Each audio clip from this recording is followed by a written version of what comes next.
thoughtfully chosen, because this is a place where voices were muted, and this is the place that they have. From your point to describe the place you have already mentioned. Shadows of trees, wow, and cross roads with diligence. Sometimes they nod at me, and as if to where meadow leaves. Wonderful. I think it's a leafy place all around. And how do you want to be introduced in front of the audience? It is really difficult when somebody asks you to introduce yourself. We are, faced with the question: do we know ourselves enough to introduce ourselves? Because I'm reminded of Rilke, and they call themselves I, and they do not who. But keeping to poetry, I'd like to introduce myself as, a poet with 2 volumes. She has already mentioned 2 recent volumes. Some Words Never Sleep, published from Indie Blue, Pennsylvania, with a wonderful foreword by Bashobi Fraser. And I have my friends who have motivated me to collect my poems, which I used to write since my childhood, since my school days, and published since my college days, into volumes. There are some manuscripts in the making, and that's that. I write a lot of poems in the air, in the wind, never put them down in the pen and paper. But I think that is what we call the poets.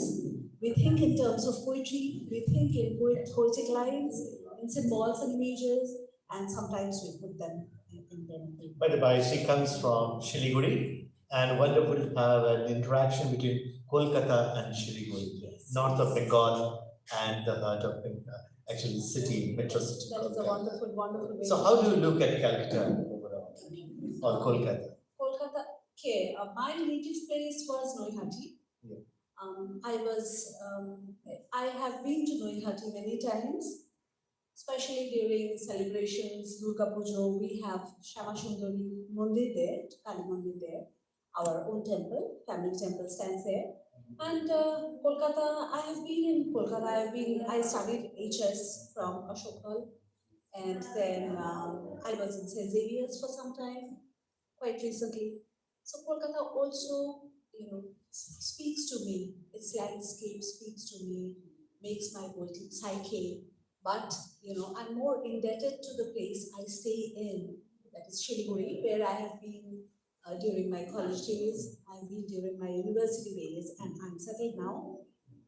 The landscape with its rivers, trees, mountains, tea gardens, they speak to me, and they kind of make my poetic psyche an important influence on my poetic psyche. What according to a good poem?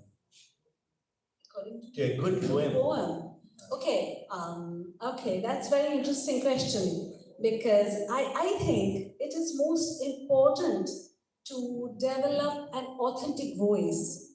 Sometimes, we speak in images or borrowed words or images which do not resonate with us. I think a good poetry happens when we can develop that authentic voice within ourselves, and we can speak in that voice. And a page is like a breathing space where we can breathe ourselves, where we can put ourselves in the words, look at ourselves. It's like a reflection, it's like a mirror. When that happens, then I think it is good poetry. Wonderful. Yes. Thank you.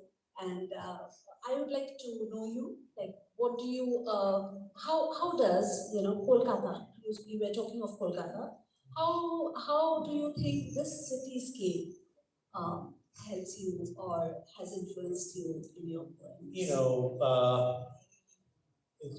The place is where your feet are.